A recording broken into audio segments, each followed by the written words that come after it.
Chapter 88, and I think we just started number 9. How are you? Fine, good. Okay, so I think we just started number 9, so we'll start again. Okay, thank you. So we at the end of the last session, we mentioned that a base for something that's muksa, I mean, it's the base for something that's muksa, exclusively for something that's muksa. In other words, not muksa and non-muksa, right? So let's say you had a tray, and on the tray were coins. So it's a base just for muksa, as opposed to a base for muksa and non-muksa. Let's say on the tray you had coins and the sandwich. Okay, I don't know why you'd store your sandwich with your coins, but it's just an example. Okay, everyone's joining now. So sorry I'm late. It's okay. Welcome to those who just joined. Chapter 88, number 9. So we said that a base for muksa, if it's a base only to muksa, then the base becomes muksa as well. Okay, so number 9. Change osla taltal is a muksa, oi es a noilid. Just as you are not allowed to handle, you can't move something that's muksa, or a noilid, something that came into existence on Shabbos, for example, a freshly laid egg.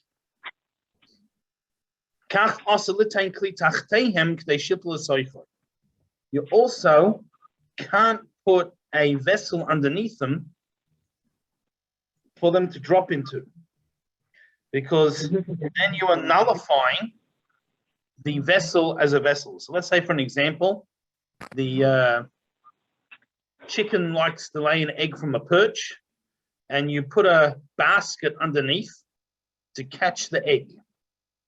So it's a noilid. It's something that came into existence on Shabbos, so it's muksa. And before the egg falls in, the basket is a keli. It's a utensil, something that has a purpose and can be used on Shabbos. And once the egg falls into it, it now becomes a base, excuse me, to the muksa, and therefore can no longer be used as a utensil. The basket itself can't be moved anymore. So you've nullified its status as a utensil. So we can't do that. Because through doing this, as a kli, as we said, we nullify its status as a utensil. The yachal taltala oid, they are no longer able to use or move this basket. So we actually consider the basket and the thing that's in it as if they're attached with cement. Right, so it's become one entity, in other words. Just skip the brackets. What you can do, though, you could put a basket upside down in front of chicks. They can go up and down on it. So let's say the coop, whatever, it's a little bit high for the newborn little chicks. So you put an upside down basket, so it's like a step. They jump on that, jump on the next thing, while the adult chickens can get up and down themselves. So it's not containing them. It's just they're temporarily on and off it. So that we can do. Because once they're no longer on it, then mutal taltloy. Now you're able to move the basket again. So we didn't nullify its existence as a vessel.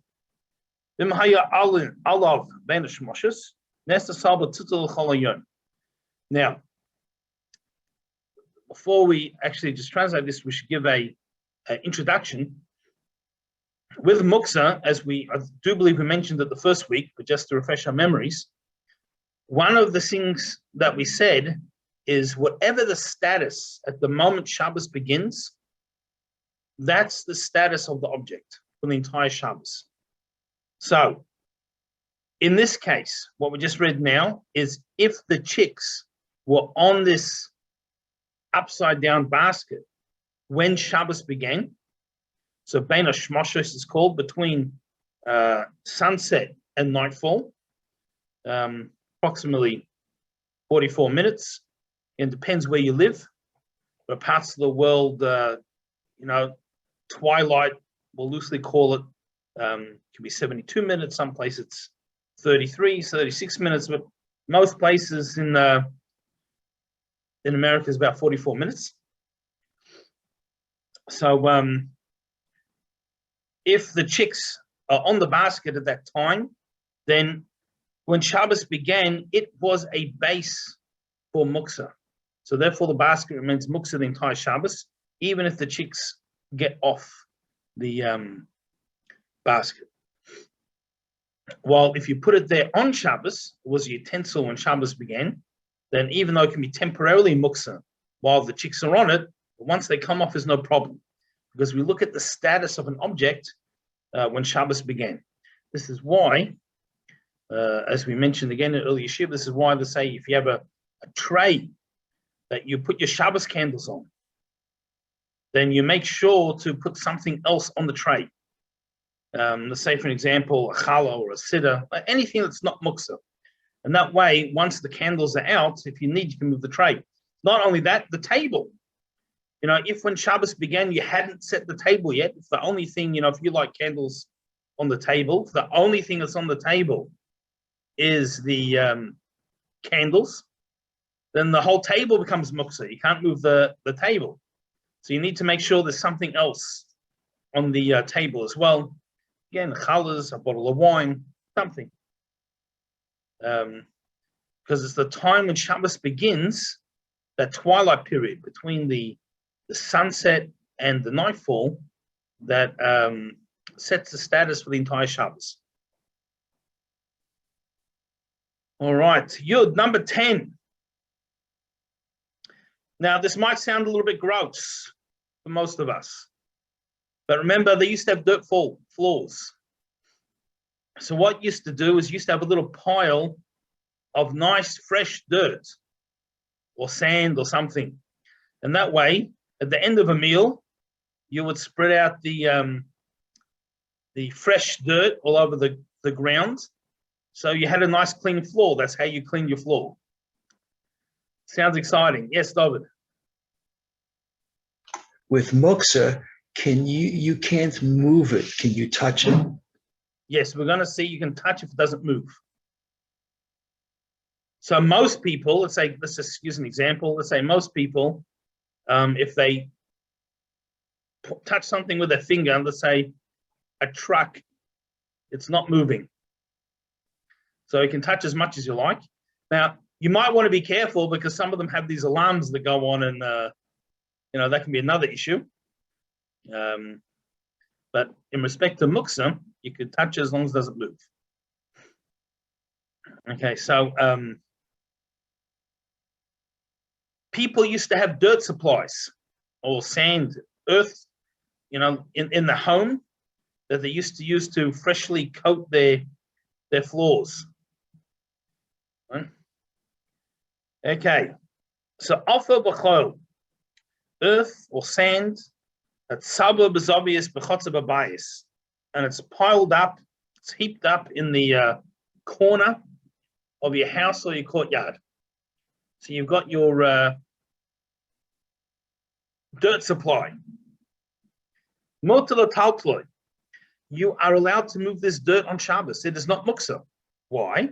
Given this vare, because since it was heaped up, in other words, prepared for use, then Zilhi has manasa the tashmish. This is its preparation for use. The fact that you piled up this dirt, this shows that you intend to use it. It's not just sand that happens to be on the floor. This is neatly piled up, ready for cleaning your floor or whatever you're going to use it for. Avol, however, imhum mafuza, scattered dirt, that's not piled up, just earth, wherever it happens to be. It's considered nullified to the ground, as part of the ground, and therefore it is muksa, you're not allowed to handle it on Shabbos. Right, so that's earth. Now today, even if it's piled up, probably the earth is muksa because we don't generally use earth to cover our floors or something.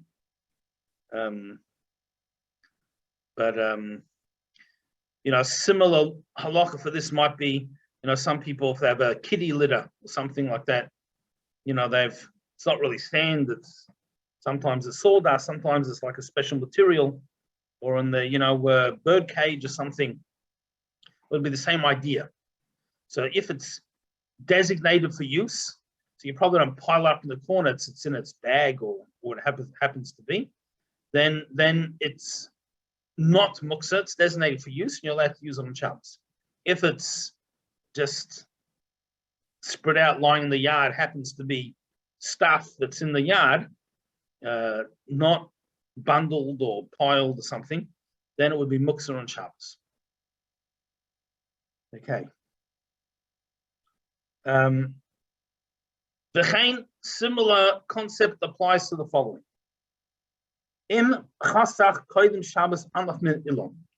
A person cut a branch off a tree before Shabbos. So obviously we can't do that on Shabbos. That's like harvesting. But he cut the branch off before Shabbos for a purpose. What's the purpose? To fan himself or to shoo away the flies or something similar. So it doesn't have to be for those reasons. But he's taken it before Shabbos and he's given it a purpose before Shabbos. So in that twilight period, that time between sunset and nightfall, even though he's not using it at that moment, but nevertheless it already has a designation at that moment. And therefore it's designated as for a purpose, for a use, it is not muksa. And he can use it on Shabbos then to fan himself, to shoo away flies. Of course, he can't squash the flies on Shabbos, but at least shoo them away from himself. So therefore, mutar l'shtamish bo b'Shabbos, he's allowed to use this branch on Shabbos. Kivan she'chadu l'kach v'asar kli. He designated it for that purpose, and he transformed it with his intention into a utensil. It's not just a branch lying around, a stick in the yard that now he decided to use. And therefore, when Shabbos began, it's just a stick. He gave it this purpose before Shabbos, and therefore it is a utensil, just like an item of clothing, or a pot, or a spoon, or something like that. However, also the kach Shabbos, bad min hamachbedos. You can't take a twig from a broom. Today, most people don't have brooms made of twigs. It's synthetic bristles. But in the old days, brooms were twigs tied together. Dahu muksa, because it was muksa, since the broom is muksa. And again, that would not be the case today, because a broom was muksa then because people had dirt floors. And as we learned last year, before Rosh Hashanah, we can't sweep dirt floors because it's smoothing, it's like building. But today, where we have finished floors, I don't think anyone here has a dirt floor in their house. It's all, wood or tiles or, carpet or something, whatever it happens to be. You could sweep. So therefore, the twig is not, the part of the broom is not muksa nowadays. Although possibly you wouldn't be able to remove it in a permissible way on Shabbos, but in theory, if you could, you would be able to use it today, even though it says here you can't, because in those days they had dirt floors. The filin natloi goy also taltloi.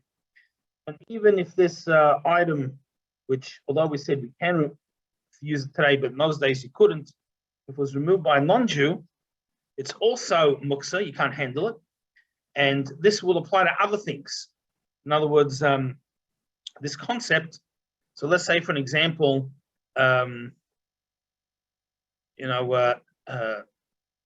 orange that's on the tree. So we're not allowed to take the orange off the tree on Shabbos. But an orange is food, so it's not muktzah in of itself. But we're not allowed to harvest or pick fruit on Shabbos. So an orange that was on the tree when Shabbos began was not considered food halachically, because when Shabbos began, it's muktzah, it's unusable. So if it falls off itself, or a non-Jew picks it, or even someone knocked it by mistake, it still continues its status of being muktzah. So this idea, if a non-Jew takes something that we can't take, it still remains muktzah. Questions, comments? Yes. You have to unmute. But I'm a little confused. I mean, it's not okay for us to shut the light off, but a non-Jew, it's all right to shut the light off. So what is the difference? It's not, in other words, you're stopping something, or you're. Okay. So it's a good question. So let me explain the difference. We have to keep Shabbos. So therefore, for an example, we can't turn a light on and off. Right. Now, a non-Jew is actually not only don't have to keep Shabbos, they're not allowed to keep Shabbos. Non-Jews not allowed to keep Shabbos. And just a side point to this, they can't even keep Shabbos on a different day of the week. Now, if they would decide that they're going to have Shabbos on Tuesday, they're not allowed to. Okay, but we'll leave that aside. So the non-Jew, he can turn the light on and off for himself. He can't turn it on and off for you. But it's benefiting us. Well, if he's turning on for himself and we have a side benefit, so let's not use a light, let's use this example. We're all cold and he makes a fire to warm himself. He wants to be warm. So happens we're in the room that we get warm too. Okay, but he didn't do it for us, he did it for himself. If he made the fire for us, there's going to be circumstances that we might have to walk out of the room and not benefit from the fire. So that's that issue. But here what we're speaking about when it comes to muktzah, whether something's muktzah, in other words, it has a purpose on Shabbos or not, the status is made at the onset of Shabbos. So when Shabbos begins on Friday, between sunset and nightfall, that twilight period, whatever the status of the object is at that time, that decides whether it's muktzah or not. So, simple example that we had, the branch that I'm going to use to fan myself. So if I gave it that purpose before Shabbos began, it's not a stick, it's a fan. It's a utensil. And therefore, it is allowed to be used and handled. If when Shabbos began, I hadn't thought of that yet, just happened to be Shabbos morning, I noticed this stick lying on the ground that would make a really good fan. But when Shabbos began, it didn't have any purpose. It was just a stick lying on the ground. And therefore, it's muktzah, even if I want to give it a purpose later. All right. What we said here about the non-Jew is that even if the non-Jew makes it usable, since when Shabbos began, it was not usable, it remains muktzah. Right. So let's say, for an example, he cut that branch off the tree on Shabbos. So, and he made it a fan, but it doesn't matter. For me, it was a stick, it was a branch, it was part of a tree when Shabbos began, so it doesn't change its status because a non-Jew did something. So that's the point that we just made. Really? Yeah, but first, yeah.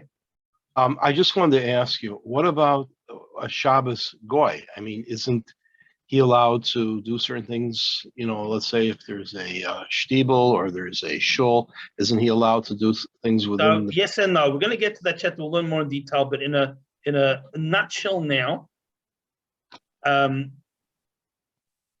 from a Torah perspective, in other words, 613 mitzvahs of the Torah, there's not a prohibition of asking a non-Jew to do something. However, what happened, and as we came up to Hanukkah, rather appropriate, the first time we had Jews and non-Jews living together in the same neighborhoods was Greek occupation. Like even in Babylon, pretty much the Jews lived in their own areas. They had their own self-government. But now we had the Greeks, and so there were quite a few restrictions made at the time.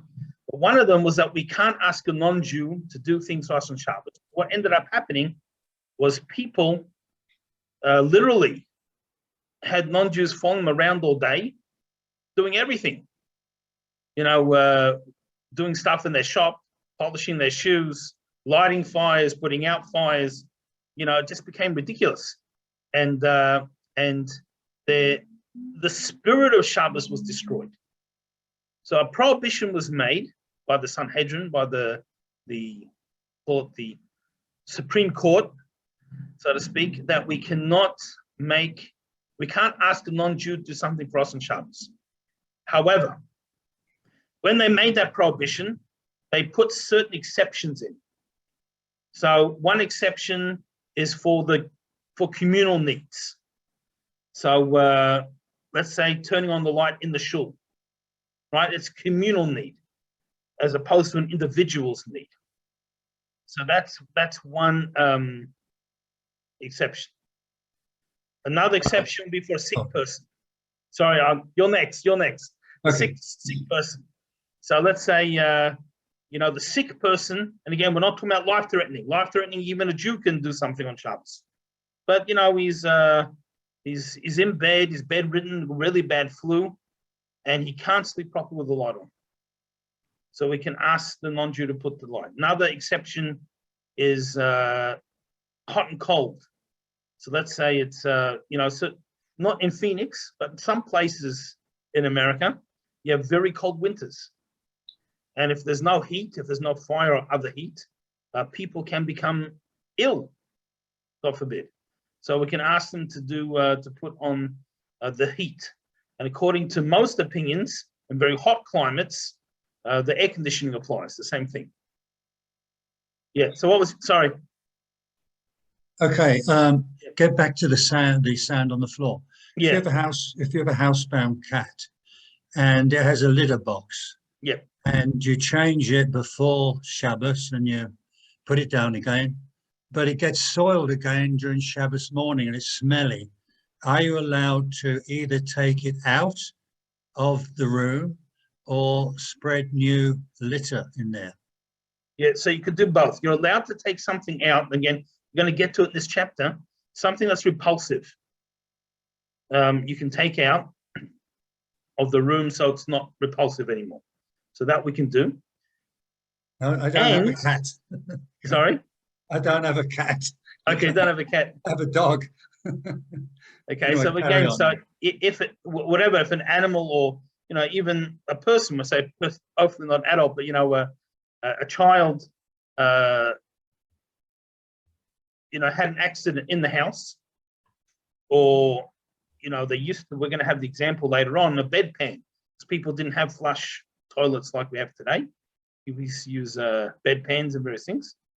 So you're allowed to remove it on Shabbos. Now, even though it's muktzah of itself, because the waste obviously has no purpose on Shabbos, but since it's creating a repulsive situation, we are allowed to remove it to take away the situation. So you could remove it, and you could also cover it with fresh litter or something, provided the litter was designated before Shabbos. So today, most people have a litter, they bought it from a store, it's in a package, it's designated. But a person was using earth or sawdust or, something they gathered themselves, would have to be gathered and designated before Shabbos. Can't be just, I'll go to the workshop and get another handful of sawdust. Okay, thank you. Okay. All right. Okay. Number 11, Yud Aleph. Now again, it's following along the same theme of giving something a purpose on Shabbos. Right, so Nesorim, beams, boards, probably better, like boards of wood. Shel Bali Batim. So in other words, not a tradesman, a regular person. Regular person has a piece of wood. And this wood is not for sale. It's not like I have some wood that I'm going to sell. Just got a piece of wood. I'm allowed to handle on Shabbos because generally speaking, why do I have a piece of wood? Now again, we're not talking about wood that I set aside for my my home hobby construction project or something. It just happens to be I have a beam, I have a little piece of wood, and I might use it as a tray sometimes. Whatever. Even if I haven't used it, in other words, I'm not a builder. I'm not selling it. I've got it. So in other words, it's for me to use. So I'm allowed to handle it and move it if I have something that I want to do with it. But if I'm a tradesman, then also then it's forbidden because now the piece of wood is obviously meant for building or construction or making some type of furniture or something. So again, there's this idea of one's intention, setting the status. Now, even a builder, though, or whoever, if a person, he's got these 2x4s, and he's works in construction, and these 2x4s are meant to be for building. But if before Shabbos he gave it a purpose, in other words, he took one piece and said, I'm going to use that to hold up my window, hold the window open, then he's allowed to handle it on Shabbos because he gave it this purpose before Shabbos. And again, with the boards and the piece of wood, again, a lot of people used to live far more simply than we do today. So, for an example, many people in Eastern Europe, their table was a plank, that was supported by crates. And when they went to bed, they took away some of the crates to make it lower, and then they put on a straw mattress, and the table became their bed. And the benches they sat on became the kids' beds. So, boards and pieces of wood were used, as regular utensils far more frequently than we might today. Now, probably most people aren't going to use unfinished wood for many things today. Okay. All right. Number 12, Yud Base. Now, this is a question that we had earlier today. Kol muksa. All things that are muksa. Eina asa el b'tiltul. It's only forbidden to handle them, to move them. Avum nagia ba'alma, but just to touch it. She'eina minadno, in a way that it doesn't move, doesn't rock or move in any way. Shari is permitted. So we gave the example earlier on, you touch your finger to a truck. Generally speaking, it's not going to move it. Now, a car, you give it a bit of a push. Even if it doesn't roll, it sort of wobbles a little bit. It moves. That's a problem. But something that's not going to move, no problems. Therefore, if you have a candelabra that is standing, right? It's on the ground or on a base or on a piece of furniture. In other words, it's stationary. You can touch it. I can't move it, but you could, put your finger on it, touch it. A filonator's dolkinball, even if it's lit. Again, we have to make sure it doesn't move. If it moves when you touch it, then we've got big problems. We could be extinguishing the fire. But if you've got a big, heavy candelabra of some sort, and it's on a, it's on a solid base of some sort, of furniture, it's not moving anywhere, you could touch it and there's no movement.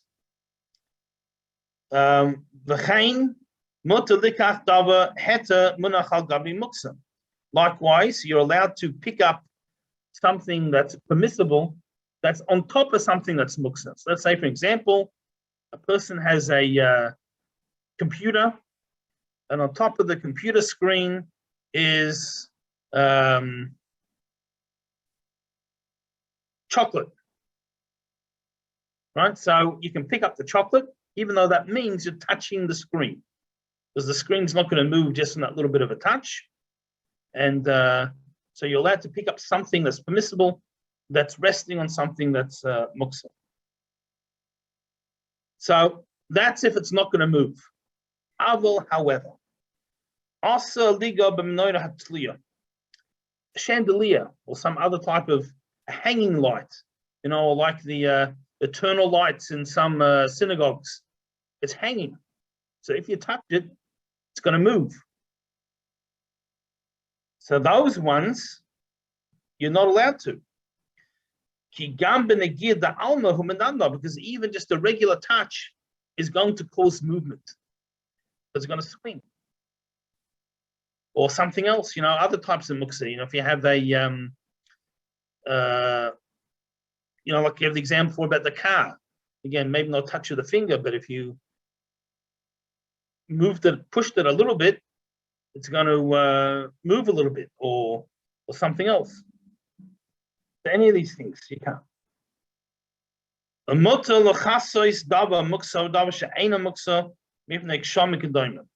But we are allowed to cover a muksa item with a non-muksa item for protection.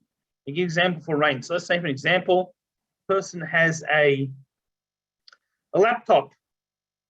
Say it's a laptop, and there starts to be a leak in the ceiling. Now the laptop is muksa, so we can't move it. But you could put a plastic bucket, which is not muksa, on top, to protect the muksa item. So that we're allowed to do. So even something we can't move itself, we can't move it, but we can put a non-muksa item on top to give a degree of protection. All right. Any questions, comments, thoughts? No? All right, so we will move to the next one. 13, Yud Gimel.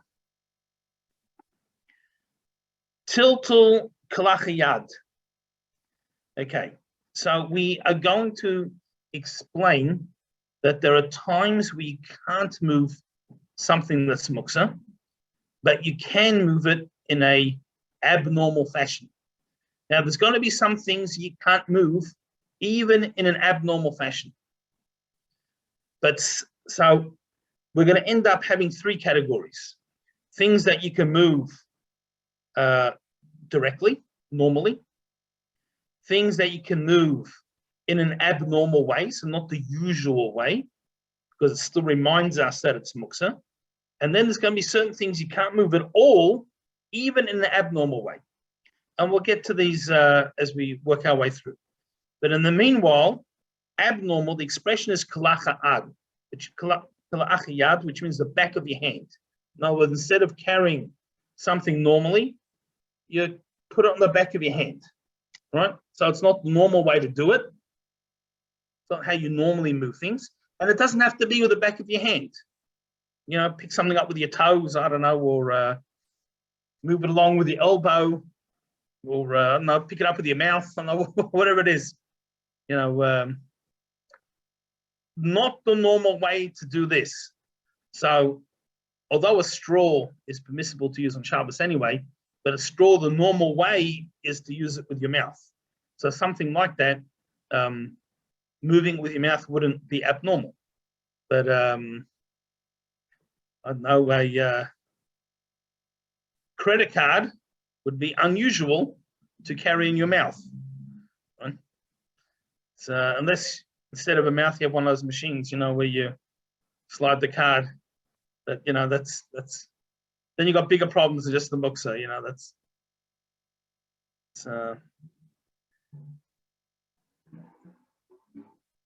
that would be called having expensive tastes, you know. But anyway, so tiltul kalachiyad mutter b'muksa.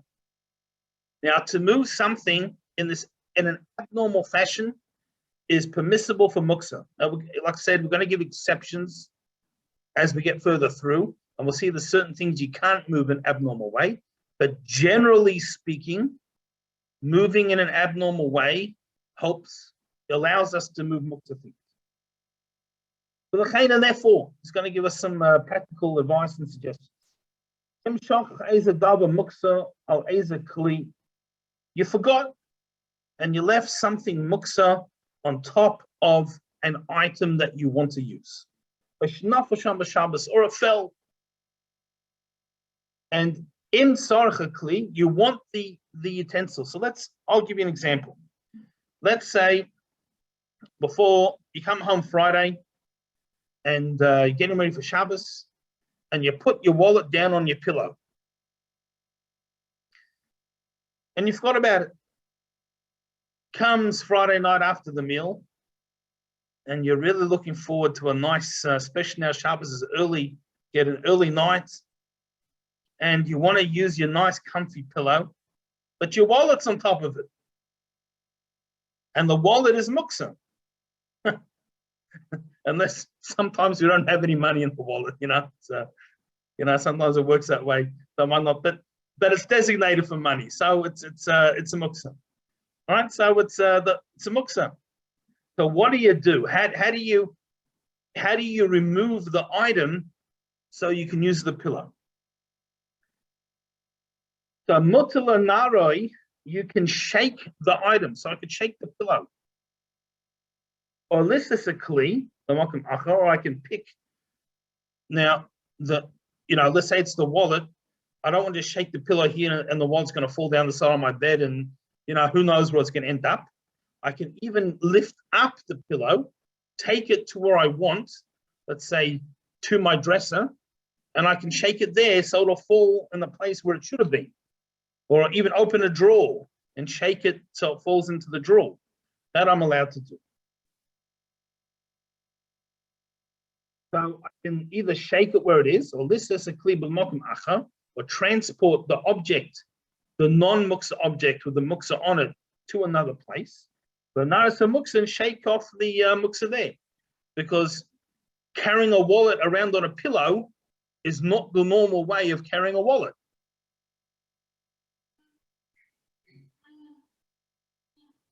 Bechena likewise. Here's an example, you've left the money in the pocket of some clothing. So there's money in your pants pocket. And you want to wear these pants on Shabbos or this skirt. I mean, depending who we are in the shir.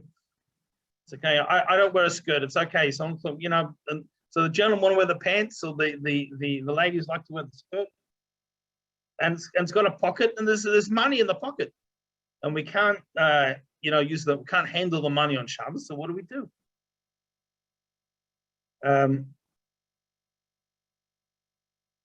So we can shake the clothing so it falls out. So we can handle the clothing. That's because we want the clothing, or we want the pillow. We want the item that's underneath it. So we're moving it. We're not moving it for the sake of the muksa. We're moving it for the sake of the non-muksa. I need to get the wallet off my pillow so I can put my head on the pillow, because having a wallet between my head and the pillow is not very comfortable. Or I want to wear the pants. There's no erev. I need to get the money out of the pocket. What am I going to do? I need the pants. So I want the non-muksa item. However, b'shvil muksa al-kali, if you really want the muksa, then it doesn't help. Now the item has become a base of the muksa. So let's go back to the wallet on the pillow. You know, I've got 16 pillows to choose from. and I don't even fancy this pillow tonight that's got the wallet on it. Just so happens, I don't like leaving my wallet around, so I want to put it into the drawer. So I can't use the excuse of saying, "Oh, I'm going to choose this pillow now," and carry it to move the wallet. Right? Then it doesn't work. It's only if I wanted the non-muksa item, I wanted the pillow, therefore I can transport the pillow and shake off the wallet. But if this whole exercise is to move the wallet to where I want the wallet, then I'm not allowed to. Then the pillow is considered a base for the wallet and not a pillow in its own right. And we're going to explain in the next chapter more details about this. Okay. 14. Unless questions, all clear? Right, good. Okay, 14. Aval b'she'enet sarach kli hamuta asel l'taltel im yesh alav davar muksa. If it's not for the permissible item, I can't move it for the muksa item. Right. So again, as we said, we summed up before. If I want to move the pillow because I want the pillow, I just have to get rid of the wallet. I'm allowed to do it because I want the pillow. But for the sake of the wallet, I can't move the pillow. Likewise, let's say now you have a kid, and the kid has muksa in his hand. So he's got a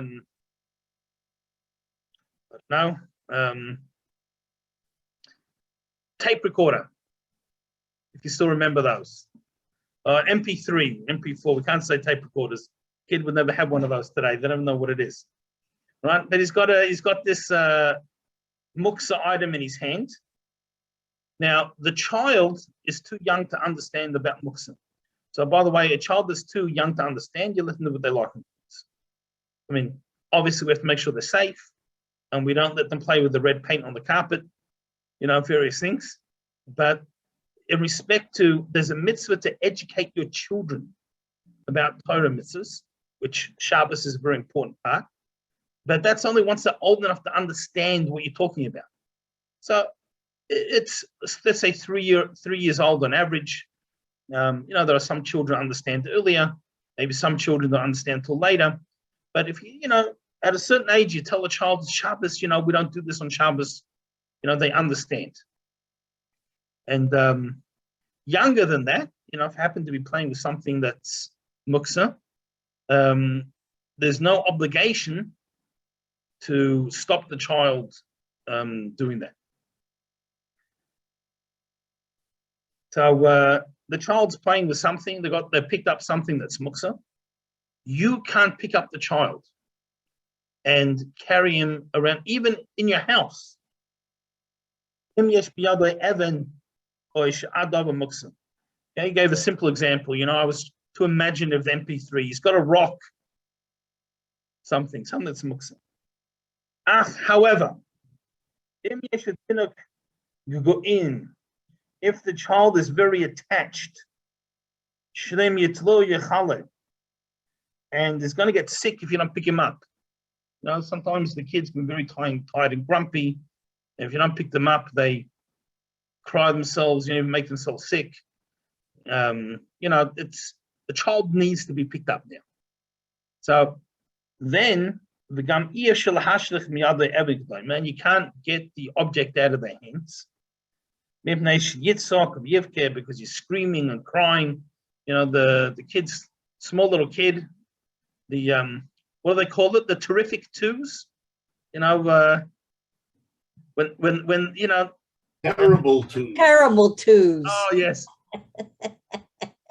Now the terrific two, but anyway, so they're crying and They're screaming and having a meltdown. threes. They need to get picked up, and they're not letting go of this rock. Then you're allowed to carry the child even though he's carrying the muksa, and in a place where you're allowed to carry, of course. Right? So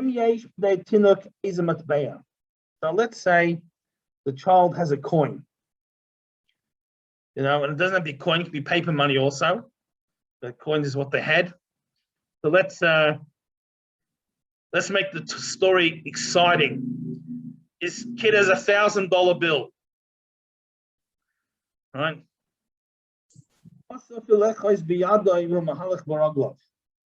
Now, you can't even hold the child while he's walking. Let's say you want to bring the child to the next room. So he's going to walk, but you're leading the child by hand. Since he's got the cash in the other hand, now we can't even lead the child. Even in a private domain, even in your house. If he's very attached to you, why? What's the difference? Because now you're going to be concerned. Maybe he's going to drop the cash. And this is your concern about the money is going to temporarily you forget at Shabbos because you're not focusing on Shabbos. You're focusing on the $1,000 bill. We got a big wad. We found one of those suitcases, with the $500,000 in it, The nimsa matalta muksa batul gama. And what's going to happen as they're going to drop it? You're going to pick it up, and you're going to handle muksa yourself. So therefore, we can't do that. Now, again, obviously, if the child's in a dangerous situation, or the child, there's obviously times where the child's safety comes first. We're not talking about a situation where there's potential safety issues. Just talking about moving the child while there's got something of significance. And although we used money as an example, but anything that's valuable, that's muksa. Now this is even forbidden where there's a danger of illness, not danger of life, danger of illness. If there's going to be no danger to life or limb, illness means they're going to get a cold, because that means, so now I'm not bringing them to the warmer room, they're in the cold, so they're going to get a runny nose. We don't mean serious danger, God forbid. I saw a few hands up. Someone. Yes, if an elderly person is in a wheelchair and they wheel themselves to an area that could be dangerous, and it's Friday night, already Shabbos, yeah. You're allowed to move them, are you not? Yeah, to a safe area? Yeah, so let's keep it simple. Most streets today are not a real Rosh Hashanah. There are, let's say, in New York, you have some of those major roads in Manhattan. You have well and truly 600,000 people a day or even at a time. But most streets where people live is not a real Rosh Hashanah. So therefore, it's much more lenient to start with. So if we're in a situation where, God forbid, there's risk to life, even a real public domain, a real Rosh Hashanah, there's risk to life. Someone, God forbid, they've rolled into the freeway. There's risk to life, God forbid. You pick them up, you do whatever you need to do, and finished. If it's breaking Shabbos, it's a life-threatening situation. So there's that level of danger. So that, of course, overrules everything.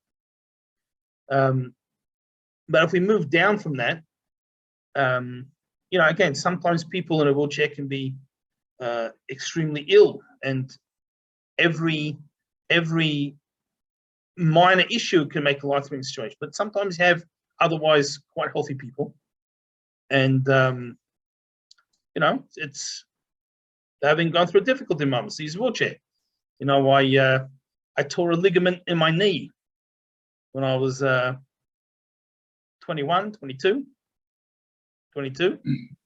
So I was reasonably healthy and fit at the time. But I was in a wheelchair for a few days, then on crutches, different things. And so, if I would sit out in the cold in my wheelchair for half an hour till someone managed to do something or make another arrangement, it's not the end of the world.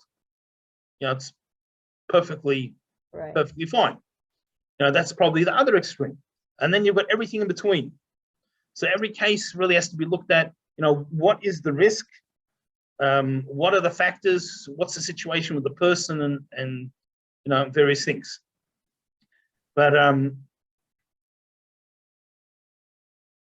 for sure, you can have a non-Jew push someone in a wheelchair and not a real Rosh Hashanah.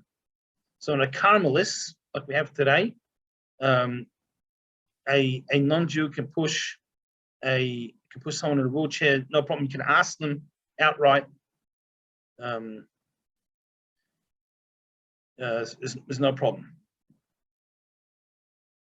And for the Jewish person to push them is going to depend on the circumstances, how necessary, or is it necessary? So that's for that. But respect to muksa,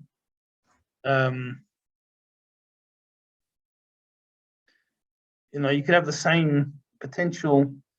Someone's suffering dementia, various things. God forbid, they might be in the same situation as the child potentially. They're holding the muksa. They don't understand. You're not going to start breaking their fingers to make them let go.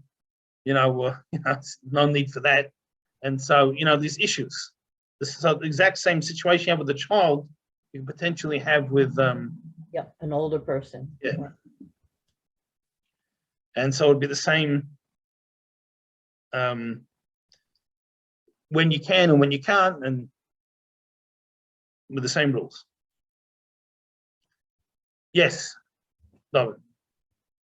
Regarding muksa, money being muksa in the hands of the child, is that a similar status, or is that the same status or a different status than, let's say, an electrical toy, like a little truck that has buttons on it? When you push the buttons, it makes noise or sounds or lights, but the child's like 2 years old or 2.5 years old.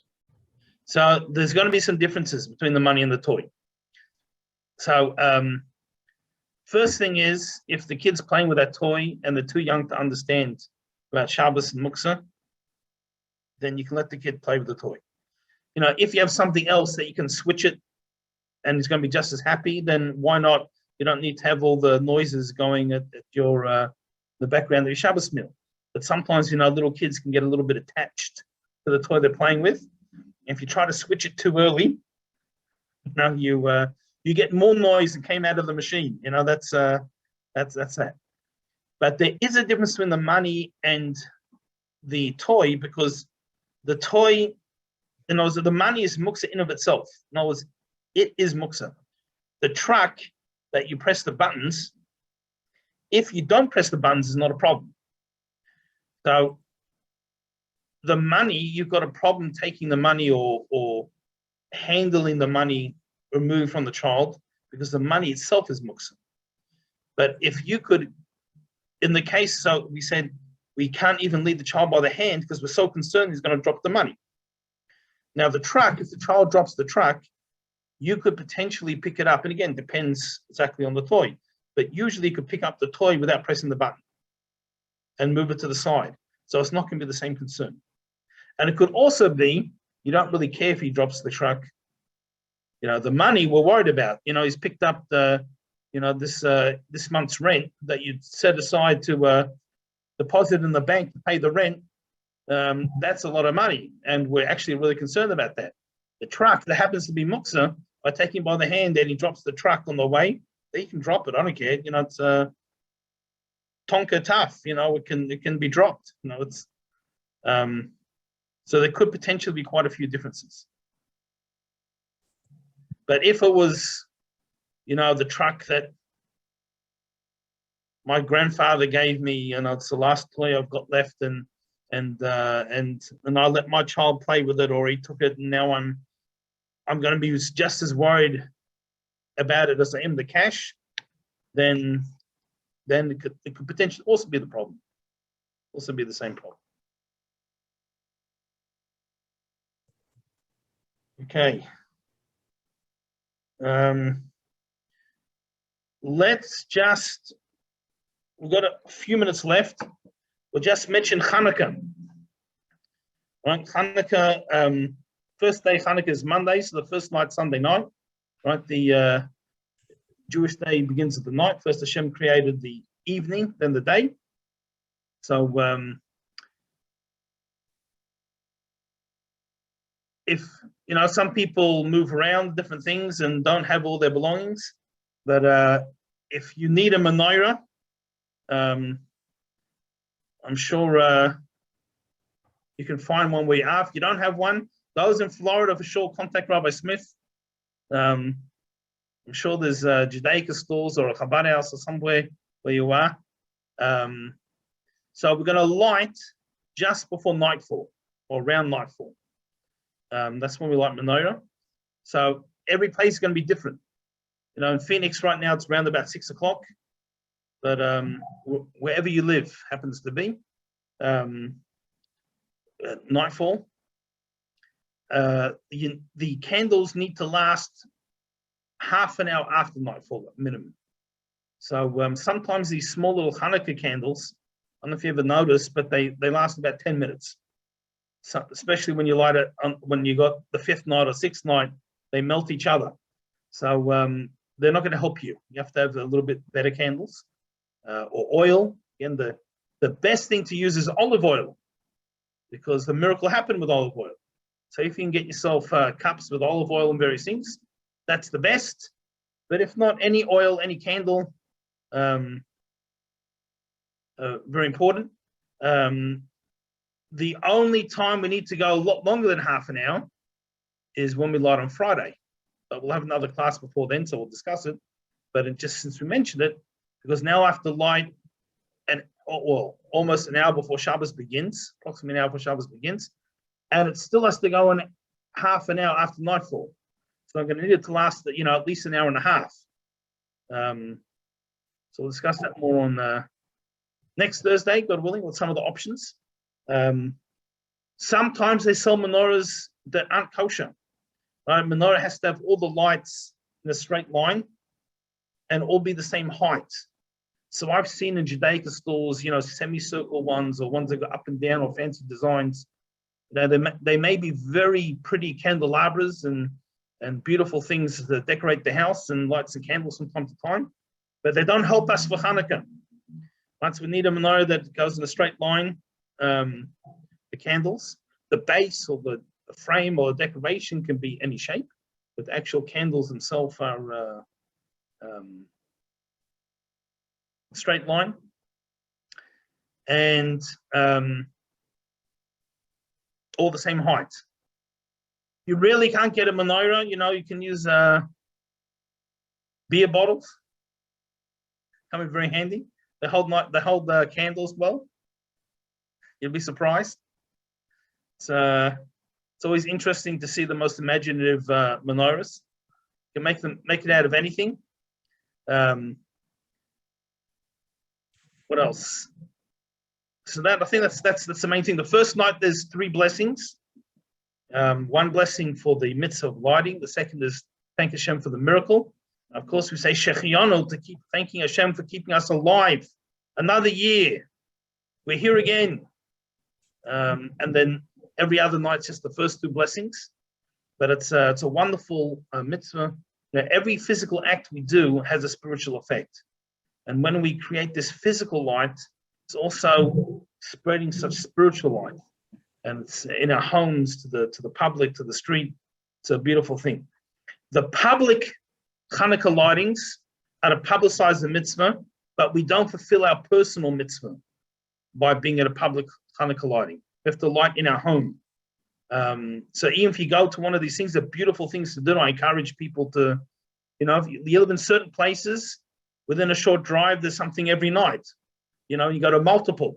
It's a beautiful thing to do, if you can. But you have to remember, you still have to light when you get home or before, whatever it is, to light your own menorah. Any Hanukkah questions? Rabbi, Yes. I have to tell you that when I was in Jerusalem, uh, people they used to put the menorahs in the in the front of their of the building there. It really Yes. it was beautiful. Lit up the streets there. The So cobblestone. I do that actually. Yeah. So they have like these little glass containers, look like little fish tanks. I mean, I don't Yes. mean to cheapen the mitzvah saying it looks like a fish tank, because if you just put the menorah outside, it'll blow out. So they have like Right. these little glass, it looks like a fish tank. Yeah, it looks So, like a fish tank outside, right outside the their window. Yeah. That's right. So sometimes they attach it to the wall and various things. So a few years ago, my wife found one. So since then, we've been one of these, and one of the walls slides out, so you can put the menorah and light it, and then you close it again. And we've been lighting just outside our front door with this one little glass. And we're on a main road, so yeah, that's it. It is. It's a beautiful sight to see.